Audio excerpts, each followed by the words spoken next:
Welcome to High Impact Growth, a podcast from Demagi about the role of technology in creating a world where everyone has access to the services they need to thrive. I'm Amy Vaccaro, Senior Director of Marketing at Demagi and your co-host, along with Jonathan Jackson, Demagi's CEO and co-founder. Today, Jonathan and I have the pleasure of interviewing Raj Kumar, the founder and Editor-in-Chief of Devex, which is the premier news outlet for all things happening in global health and development. The conversation starts with Raj's take on how 2023 will usher in a new era for development, given converging political, economic, and humanitarian factors. And it evolves to a discussion of how we might shift the mindset in development from a project-based mentality that's producing such limited results to more of an investment mindset. Given all that is going wrong in the world right now, I expected this to be a depressing conversation, but I came out of it feeling hopeful. And I think you'll find there are some clear takeaways for everyone in the audience.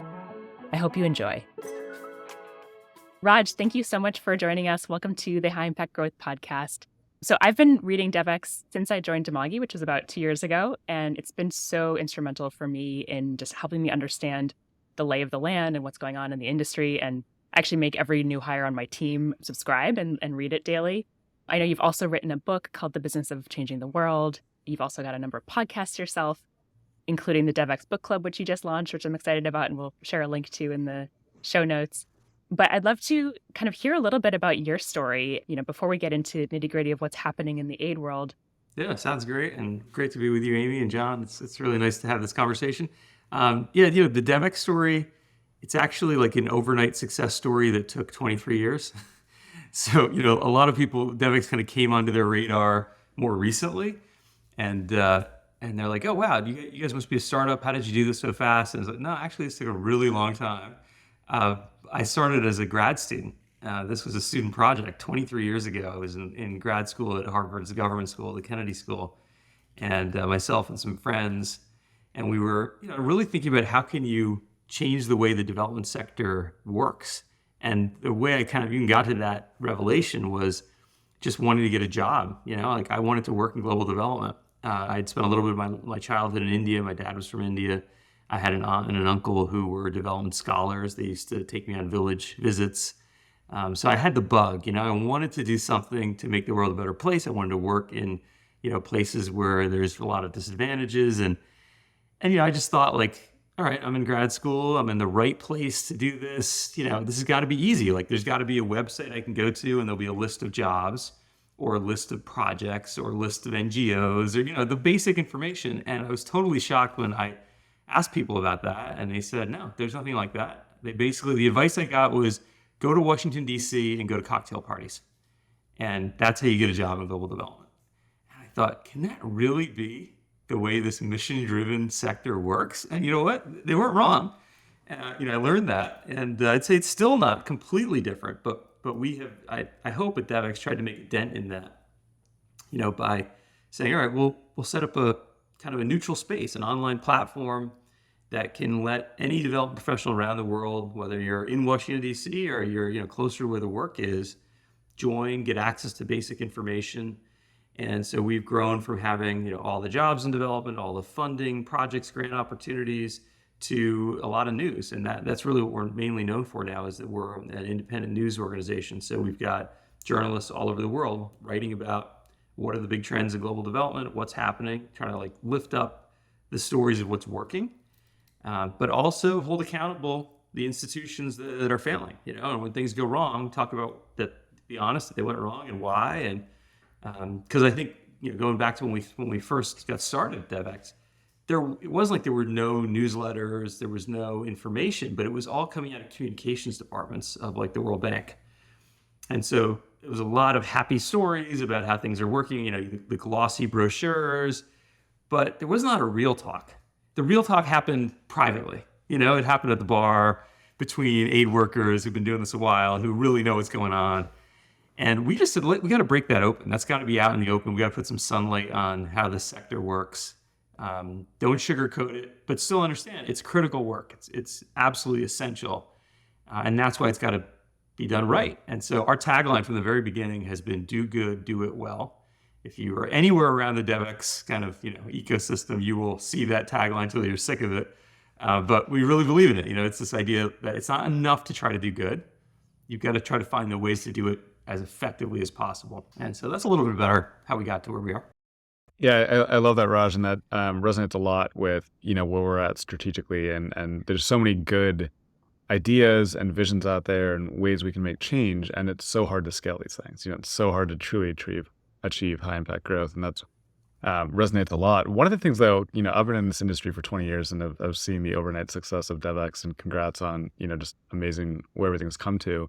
When did that news component come in, and what was it like trying to start that up? And was there appetite for it initially? Because I think, if you're a listener to this podcast, how broken certain aspects of this market can be and some of the challenges. And you've heard us speak with multiple guests about this, but I'm curious, having been the generator of a lot of this insight and truth, what was the reception when you first started doing this? And, over the years, are people seeking out this information? How does it land, I guess, speaking truth to this industry?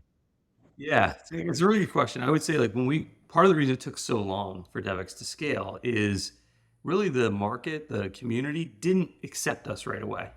They sort of thought, we heard a lot of good things, like you often do when you're trying to start something new. People are like, yeah, it sounds like a good idea.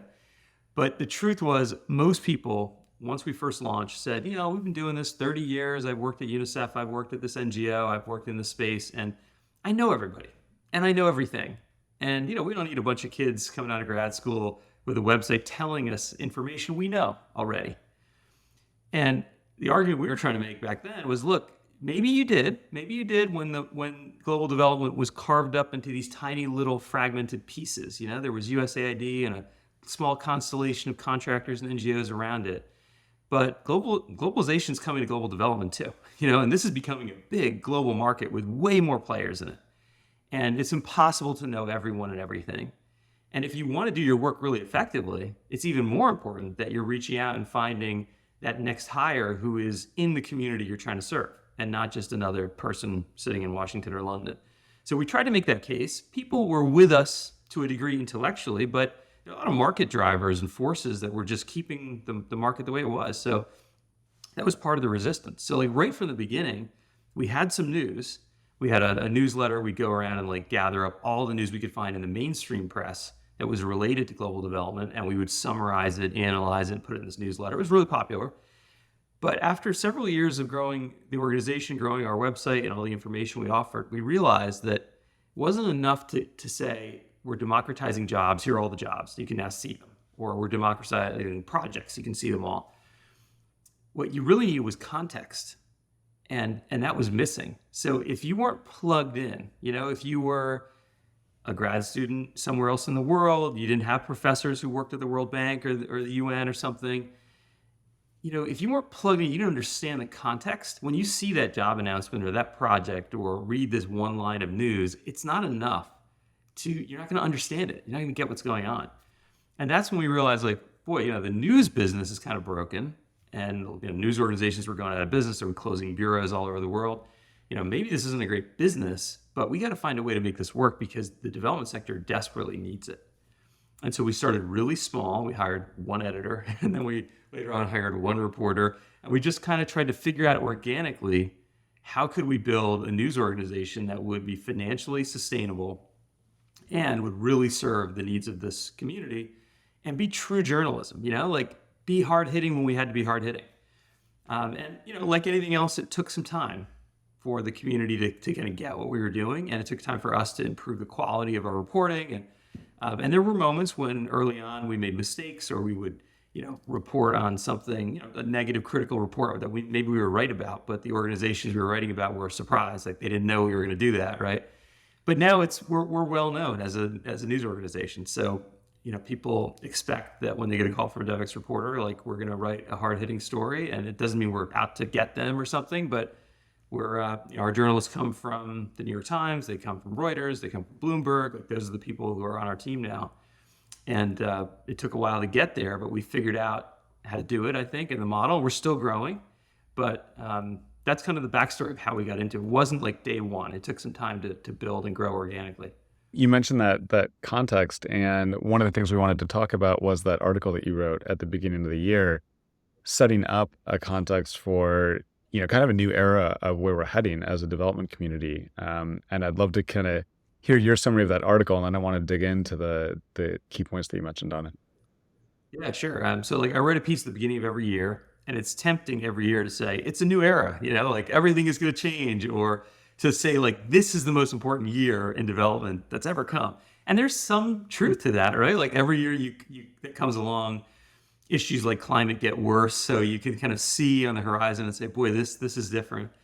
But as I sat back and like spent the holiday break really thinking about some of the threads of the coverage we've done during the year, the conversations I've had, one of the joys of my job is I get to interview, I don't know, hundreds of people, talk to hundreds of people during the year, maybe thousands of people all over the world, and get their take. And so trying to synthesize that together, I really began to come into this idea that we are actually entering a new era, not just like a growing shift, not just a trend that's kind of accelerating, but like actually some fundamental shifts.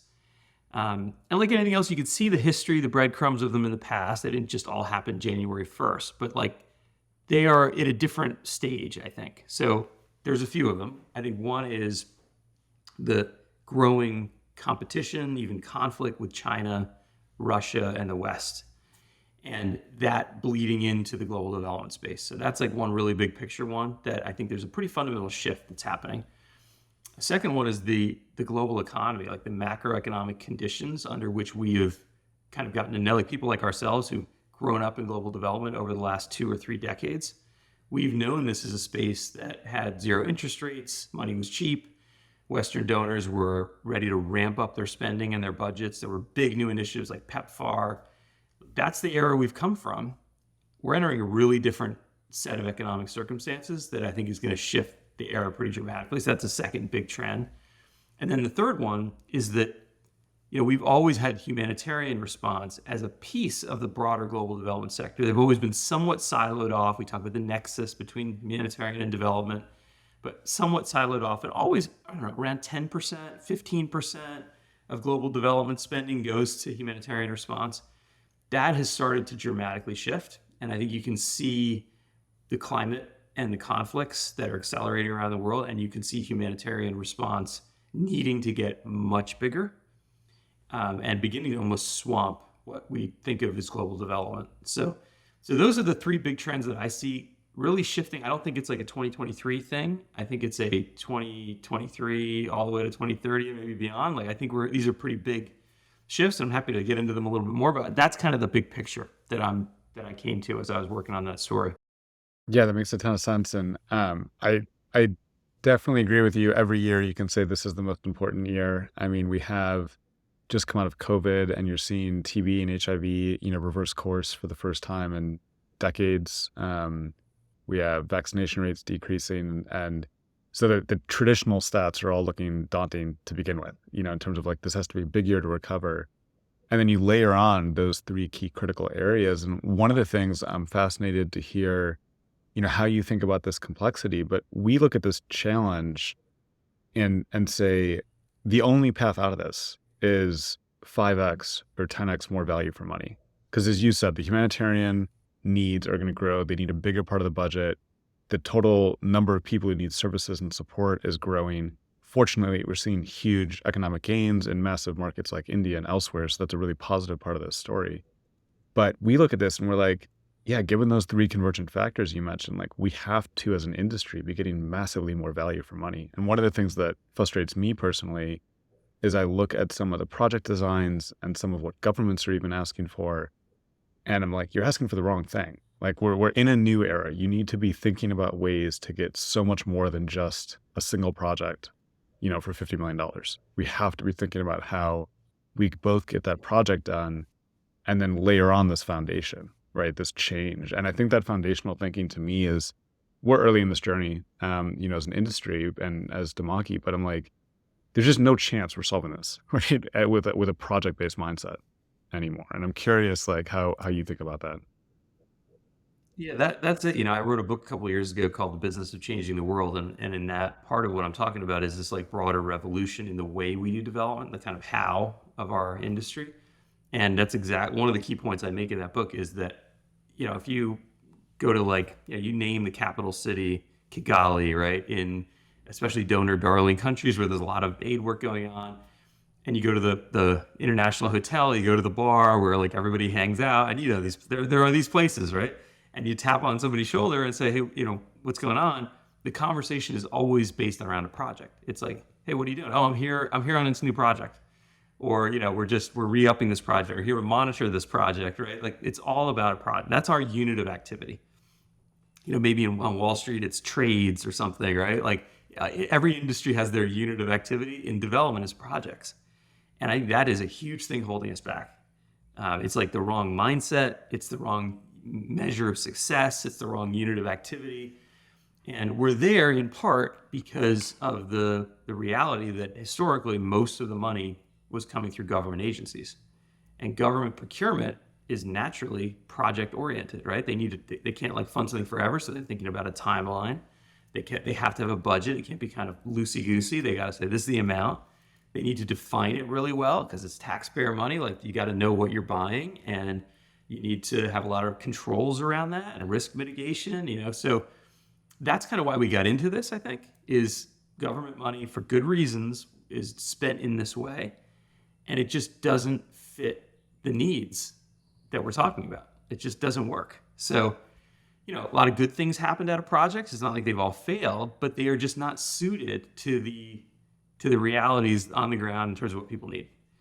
And so that shift is going to be very, very tough. Now, a couple of things have changed, and I get into that in my article versus when I read the book. So one big one is because of the economic circumstances and the humanitarian needs growing, rich country governments in the West, the US, Germany, UK, et cetera, they're basically cutting aid budgets or plateauing aid budgets at the same time as the amount they have to spend, the proportion they have to spend on humanitarian is growing fast.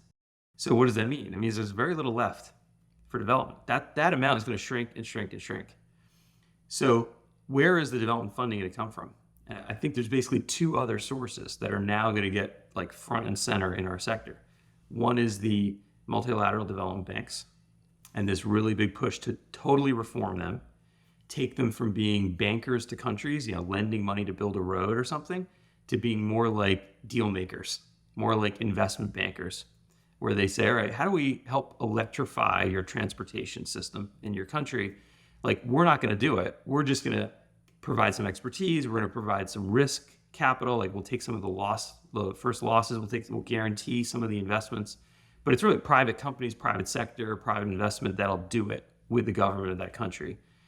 So the MDB reform is a potentially really big idea to crowd in a lot of money and corporate expertise into development work from a slightly different angle, but really big in health, really big in clean water and sanitation. It could be big in transportation, renewable energy, and those sectors that have some kind of business model behind them, where you can generate some revenue. And then the other space is going to be philanthropy. And philanthropy has been threatening for a long time to get big. It hasn't really quite done it, with a few exceptions. But I think it's really going to come. And part of my thesis here is not just that there's so many billionaires in the world and 10% of them or so have signed the Giving Pledge, and so they're kind of on the hook to do something. But part of my theory is, with the economy shifting as it is, there's just going to be more and more pressure on taxation in a lot of the rich countries. And at some point, something's got to give, and it's not going to be as easy as it's been to just park billions of dollars in foundations and not spend it, or just hang on to it and not spend it. There's going to be some real pressure to quickly, before tax law shifts, get money into vehicles that are protected from tax, but that then, by new rules, have to start spending out that money more quickly. I think that's coming. I think billionaires see that writing on the wall already, and I think they're gearing up to do a lot more. So I think there'll be a flood of billionaire spending. And the Gates Foundation alone is going to be at $9 billion annually in 2 years. That's versus the UK, what the UK actually spends globally, not just on domestic things like refugees in their border. They might be bigger than the UK. I mean, it's pretty amazing. One foundation. So I think that a big part of it is the nature of the money coming into the space is going to be really different. And that might help get to your point, John, about the project nature of our industry, because the philanthropy money doesn't have to be project-based. A lot of it is, but it doesn't have to be. And the private sector money also can have a different feature to it, right? These can be more like business models that you're investing in, like you're investing in the water system of a country or the transport system. You're not doing one-off projects necessarily. So I think there's a chance in this transition to try to frame this and make it work in a way that's more connected to the needs on the ground in countries right now. Yeah, I love that. And just to replay a couple of things you mentioned there that I think are critical. One is this project-based funding problem is not a symptom of something broken. It is the way taxpayer-funded things happen, right? You have to have, like, for all the reasons you just mentioned. So when we're talking about foreign donor assistance from formal governments backed by taxpayer dollars, it is really difficult to get out of the project-based funding mechanism. And so what we need to be considering and looking to is maybe we accept that that's how that money is going to get deployed. And we say, how do we generate huge impact with that money, but also looking at the alternative two mechanisms you mentioned. And I think that point around both the existing foundations growing substantially, but as you mentioned, we have a lot of challenges in Western countries, the US specifically, huge looming problems with Social Security and growing unfunded liabilities. And to your point, like, either we're going to back out of those liabilities or tax rates are going to go up a lot, for certain demographics in the United States. And things like foreign aid might go down, right? I mean, certainly before you cut Social Security benefits, right? Like, the political demands are going to be very powerful there. That's right. And then, as you mentioned, urgent humanitarian crises that are on TV, that really have a major constituency are obviously going to outstrip long-term development planning when push comes to shove and they become political issues. And so I think that backdrop is so interesting that you tied that together and really prescient for also what's happening in the technology world with this explosion of AI. And, you wrote this article before technology looked like it was about to be, once in an era transformation. But Bill Gates released a note, about this is, one of the major technology changes he thinks we're ever going to go through. And so that all coming together, to me, it's both scary, in a lot of ways, looking at what's going on in the rate of change in technology, but it's also incredibly exciting as a potential answer to this new era, or a potential contributing support factor to this new era. So I'm curious, what are the technology discussions you're having? How are you thinking about technology in the backdrop of what you just mentioned? Yeah, two quick thoughts about that. So one, just going back to what you were saying about the project funding from bilateral donors like USAID, I think even within their constraints, there's a lot more they can be doing to get away from their traditional project model. I mean, you have things like the Development Innovation Ventures, DIV, which is like a tiered funding approach. And that has helped launch a whole bunch of, groups like yours that do tech-based, social enterprise work. The U.S. government can take a small risk, $50,000, see if you get to a milestone, then take a $300,000 risk, then maybe later $1 million risk as you show progress. I think there's still a lot of innovation where even if development funding becomes 30% or something, or 20% of total foreign aid, it can be spent a lot better. There are other ways to do it. So I don't want to let them off the hook on that, And then my second point, and a lot of that might be around technology, by the way. So my second point would be, when it comes to the revolution in tech, I think a lot of it's unlocking the potential of the people who are closest to the problems, right? So think about community health workers. They're there, they know the situation well, they have certain skills. What can you do to just get way more out of that person, make them much more productive? And I think historically we felt like tech is just, I don't know, it's cumbersome, it's expensive. It's like, I remember going to Ethiopian meeting with somebody who's an education expert working there, and he gave me like 10 reasons why they've tried to use tablets in the schools and it just failed, And they're all good reasons. But it does feel like we're hitting this tipping point where the price curve on hardware, at point hardware where people can put in their hand a smartphone or a tablet or whatever, wearables, it's just getting really cheap. And we're also at a point where the computing power at the edge of the network is getting really powerful. And the idea you could use something like a ChatGPT in the hands of a community health worker and use it as a diagnostic tool, use it as a tool to even prescribe like basic healthcare advice to people. Like there's a lot. And if you can get wearables really cheap and you use sensors to find out how the patient is doing, like you can just imagine really unlocking massive potential without having to wait for skilling up and training up a whole new generation of nurses and doctors, which is going to be very tough to do given the demographic issues, right? So yeah, I think the potential is absolutely massive. And so now the question is, how do you create the business models so that there's actual incentive to grow into this and to get companies like yours to build the solutions using the latest tech? And that's where like the MDB reform is really big. That's where philanthropy can be really big, looking at these as sectors and like how do you unlock them? I was just in Medellin recently. I was meeting with a social entrepreneur who is working in the electrification of cars space, right? So he's like, look, places like Medellin, places in South America and Latin America, we're probably not ever going to be rich enough to just get rid of all of our gas guzzling cars and buses and just buy Teslas. That's not going to happen. It's not going to happen on the time scale that is needed to cut emissions or to reduce pollution in cities. So it's like the other thing we can do instead is take these old cars, swap out the motors for electric motors, swap out the gas tank, put in a battery. So that's what he's trying to do. And he's doing it. He's built a business doing that. But he's got to buy the battery from Tesla, and he's got to buy the electric motors from China. And there's another company like that in Argentina. There's one in Uruguay. Like people are trying to do this. And the new era I'm envisioning is one where the World Bank, with a foundation backing them, with the government, like a progressive minister of transport in a certain country, they get together and say, how do we build like an electrification of gas guzzlers across 3 countries? We can build a whole market. We know we're going to need like charging stations. We're going to need battery production factories. We're going to need electric motor factories. We're going to need this whole like broad mindset, but there's a business here. This is not just a gift. There's a business.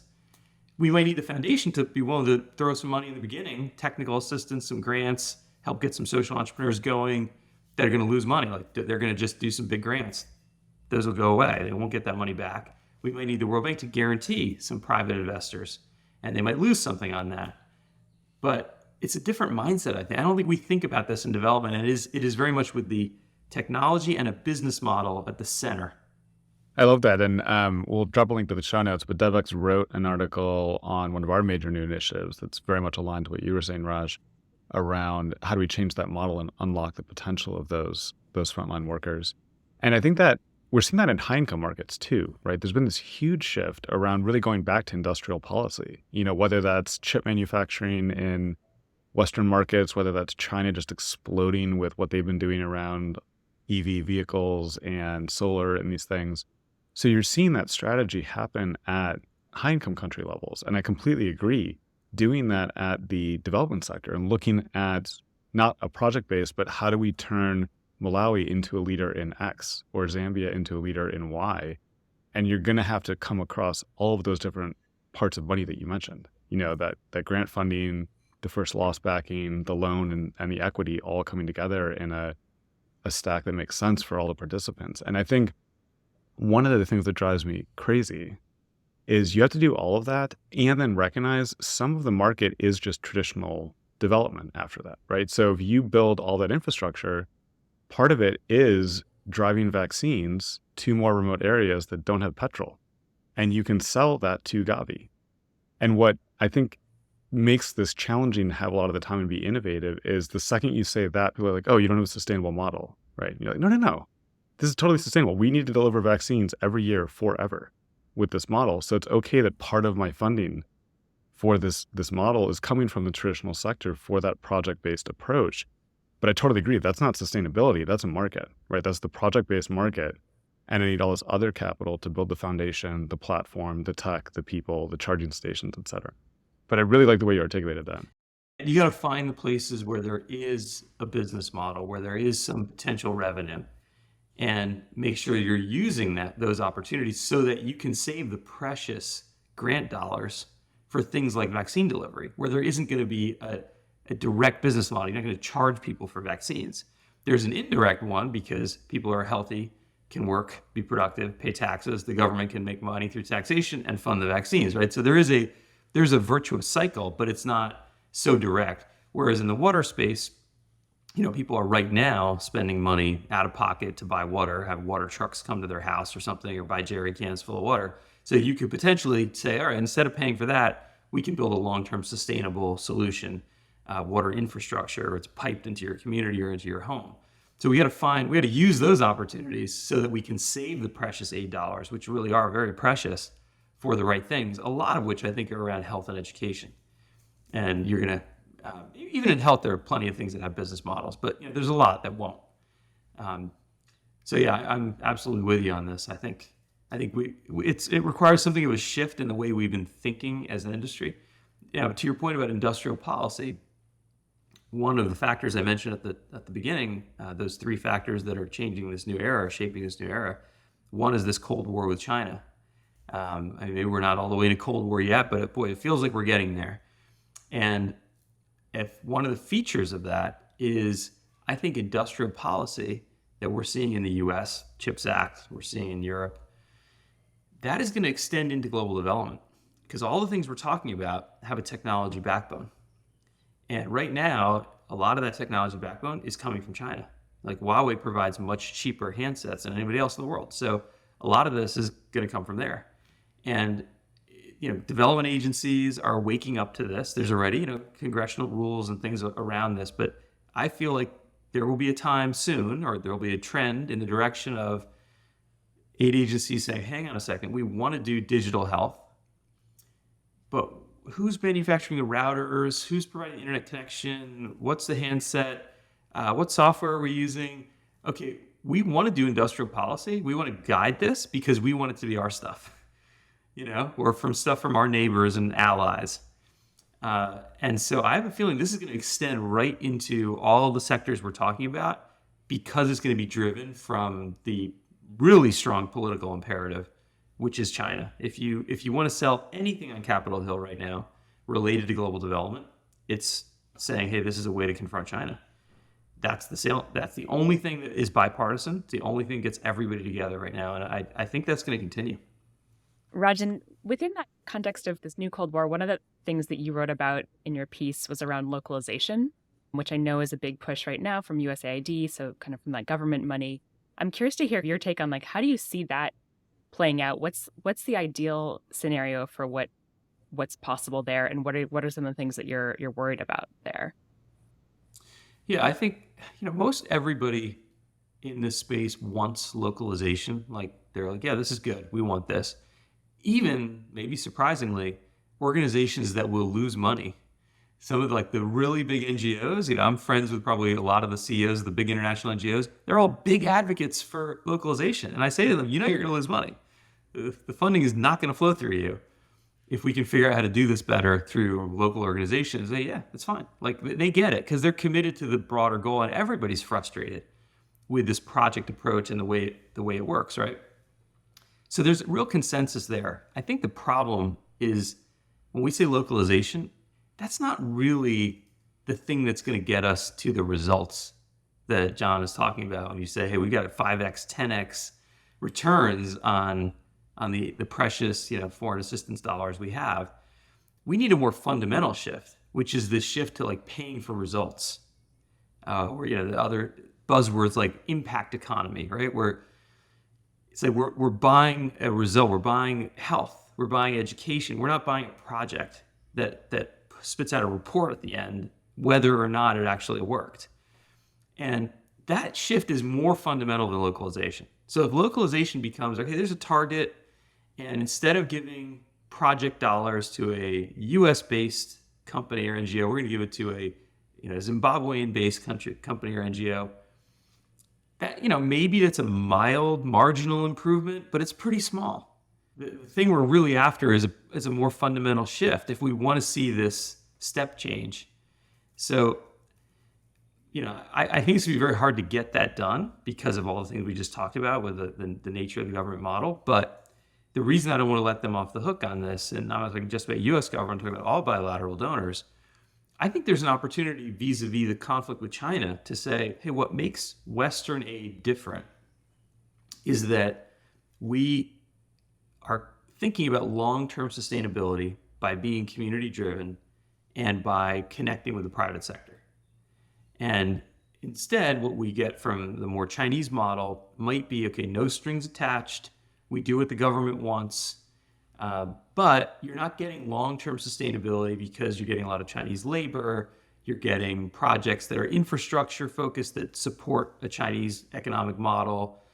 But you're not getting what you need to grow your own country and economy and citizenry. And so maybe there's some way we can position the offering that comes from Western donors in a different way that encompasses these changes we're talking about, and that's even more compelling than just localization, right? I'm hopeful there may be something like that, something more around innovation, sustainability, locally driven solutions, payment for results, that could become like a signifying difference. And then if that's true, then you can build some political support for that and maybe get some of the reforms you need for bilateral donors and the people who run them to have the flexibility that, frankly, they want and they wish they had to do this. Like a lot of people work at USAID or FCDO or you name it. They would love nothing more than to change the way they work, but they don't have the staff to do it, the capacity, the authorities. Like they're just laboring under really challenging circumstances. So maybe there's a way in this new era to shift that.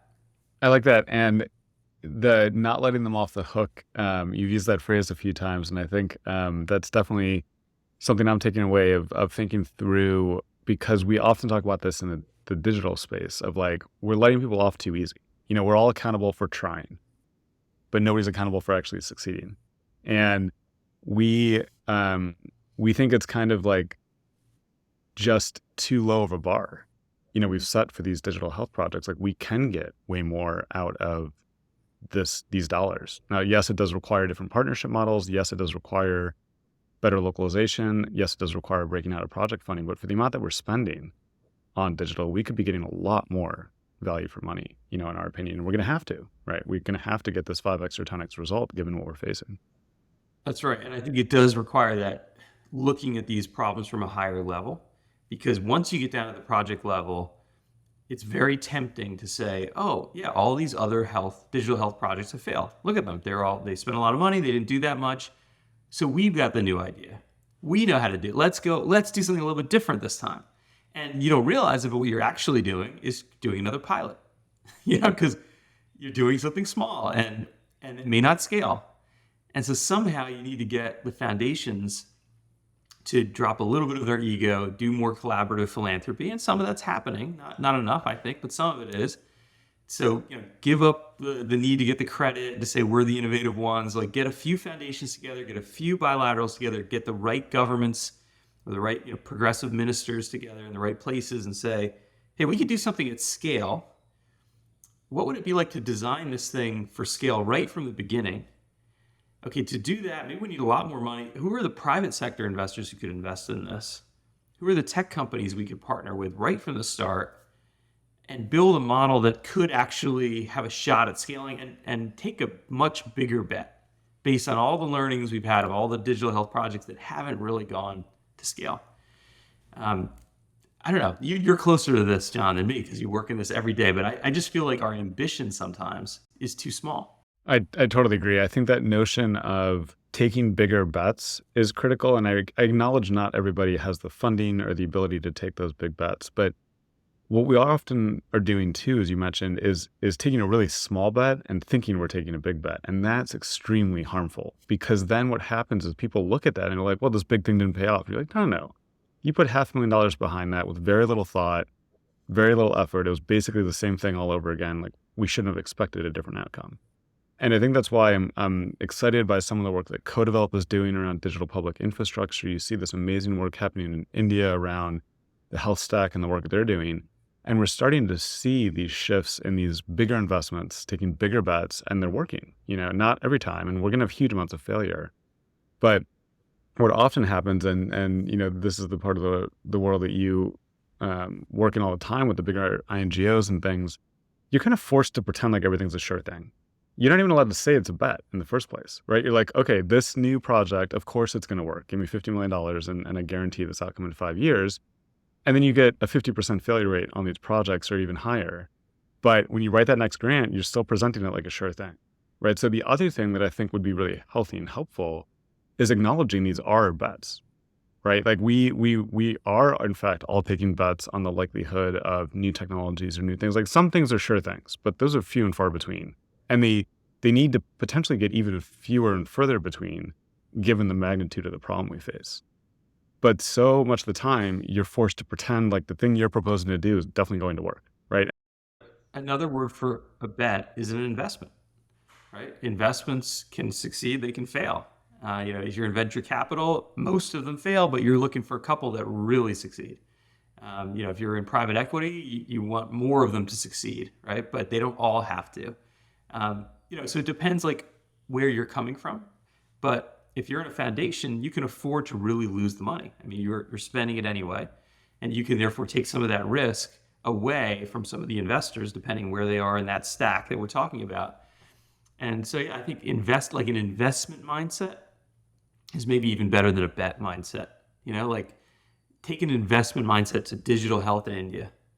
And like you probably know the case of India way better than me, but my understanding is like some of the big Indian telecom companies saw the business opportunity to give away free phones and free data access to people living in poverty because they said, hey, this is actually good business for us because maybe they can't pay today, but they'll start paying for data in 2 or 3 years, and we'll be able to get the information about who they are and sell other services to them. And so one reason why in a market like India you could potentially do digital health work at a really high scale is because that digital infrastructure has been rolled out by private companies trying to make money. And that's kind of my point, is we should be partnering with those companies. We should be thinking about this at this higher level and figure out how do you roll out right at the start digital health services as somebody's getting that phone from Reliance, right? So I just think like there's a different mindset needed, this investment mindset. And if we can get there, we can maybe get to some of the 5x, 10x returns that you mentioned at the start. Absolutely. And I think that investment mindset and framing is critical because for the investments to work, people also have to acknowledge 4 out of 5 are going to fail. And that is currently very challenging for anybody to accept because this isn't how we're structuring our thinking or the portfolio or thinking at that higher level. But when you take kind of that holistic approach you were talking about with looking at the entire industry or taking 3 countries and really putting a package together, you might have 10, components in there, and if 7 succeed, you hit a home run. But that still means 3 are outright failing, 3 are probably like, marginally good and 4 work. But again, like the whole industry kind of pretends as if everything is going to work. And you can't have these honest conversations about the level of risk. And that makes it very difficult to unlock this different way of thinking. And I'm totally aligned to how you're thinking about that problem and speaking about it. And that's one of the things we face as a challenge because technology has huge potential. And it's not a software issue. It's a governance issue. It's a use case issue. It's an adoption challenge. So you could have perfect technology and it can still fail. But people will often blame the technology and then say, oh, that thing doesn't work. And it's like, well, that didn't work in that use case. But this like platform theory or this public infrastructure theory is still a very good one. And we need to look at and learn from what didn't work. And one of the things I've tried to see if some of the bilaterals could think through more fully is there's this learning agenda that's required to have an investment mindset, right? You have to like figure out why did that not work? And you have to also think it was worth the failure, right? Like what I learned from that is now going to make me smarter in the future. And that's now going to give me ultimately a higher return for my taxpayer dollars that I'm putting in. So even if this innovation on PEPFAR or Global Fund didn't have the outcome I wanted, as long as we actually learned successfully from that and had honest conversations the whole way, that will ultimately hopefully drive to future innovation that does in fact make that failure positive ROI, even for taxpayers, right? Much less investors. Yep. Yeah, I think, maybe what we need is for some of these bilaterals to say, we don't need to be driving this.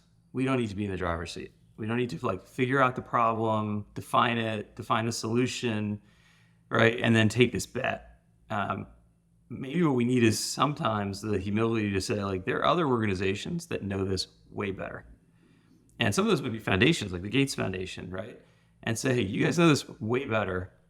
What do you think we should do? Like, let's think at this really high level. And then we in the Danish government or the Norwegian government or the US government, like, we'll back that. And maybe multiple bilaterals will back that big initiative. But we don't have to, like, own it. It doesn't have to be ours. And I think if you can get there, you can get away from this pilot problem we've got where everybody wants to do their own thing. They want to take credit for it. They want to put their brand on it. They think it's their job to solve the problem, right? And I just don't think it always is. Yeah, that's a great point. And the notion that you had around pay for results also has a huge contributing factor, because when you're stuck in this project approach and constantly restarting the next thing, you're paid for starting the project, right? As opposed to being paid for succeeding at achieving the outcome you said you would. And that, I've found that in the technology space, I assume this is true in other sectors, it completely messes up your brain. Like, it's this toxic thought that's always in your head when you know the money's in starting the next project, as opposed to making sure your current project is actually successful, because it causes you to underinvest in partnering, causes you to underinvest in the ecosystem. And again, I don't think this is unique to technology. It's a disease of the project mindset, and it causes just huge lost opportunity along the way, because you're constantly defending the project as opposed to achieving the outcome, right? And that's something that I think is so important to unlock, because again, for the same amount of money, if you can change that mindset, you're going to find so much leverage and partnership opportunity, and localization is going to happen naturally, because that's actually the better way to get a lot of this done in the first place. Exactly.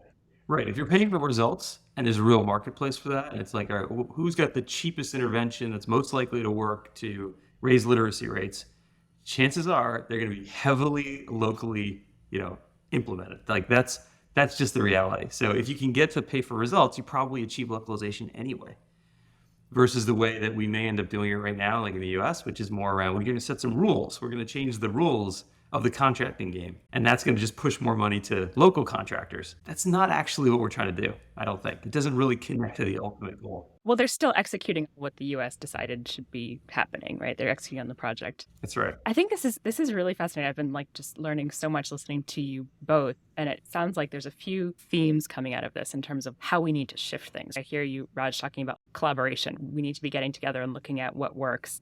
I also heard you talk about humility, which, one of my theories of the world is just that, like, egos are at the heart of, like, so many of our problems.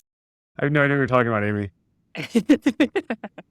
And we all kind of need to have that humility to work together and to be honest about what's working. I also love this idea of this kind of shifting to more of an investment mindset, and what does it look like to pay for results as opposed to projects. And I'm curious, Raj, in closing, like, what are some of your key messages? If you think about our audience in sort of two groups, like technology implementers and technologists, working at organizations like Dimagi, and then also I think we've got a funder audience as well. Like, what do you want each of those groups to be thinking about and doing differently to take us forward? I guess I would love the technologists to think about solving a problem in development the same way you would think about solving a problem in a rich country market. Like, if you're going to try to solve a problem for, some wealthy zip code in Silicon Valley, how do you go about doing that? Okay, now think about that for a low resource setting. Do it the same. Do it the same way.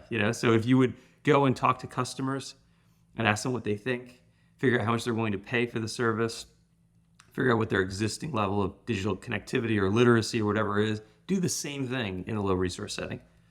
And help basically have the people themselves design their own solution, like tell you what they need, what their pain points are, and have them design the solution. And then I'd say to the funders, when the technologists do that, listen to them, like fund those ideas, those businesses, because they're kind of like businesses. They might not all generate revenue, but fund those ideas that are going to have a kind of market mechanism built in, because they're demand driven. And don't force them into your box. Don't say, like, we're going to do a project and it's going to have this timeline.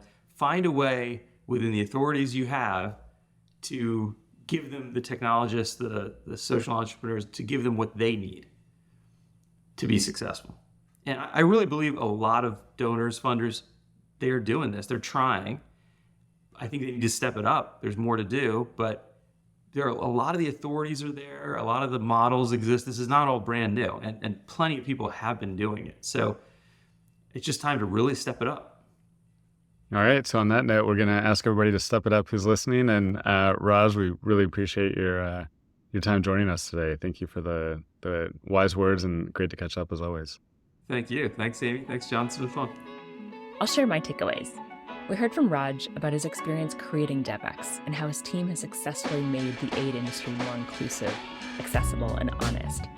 Before Devex, communication was dominated by world banks and other funders telling rosy stories of success. Devex bridged the gap for honest journalism, and I highly recommend subscribing to their newswire. Looking ahead, 2023 marks a pivotal year for the development industry. Raj highlights 3 converging factors: a new Cold War for foreign aid, a new economic backdrop, and accelerating humanitarian needs due to climate and conflicts. John and Raj conclude that because of all these shifts, the only path to reasonably meeting the growing needs globally is getting 5 or 10x more value for money.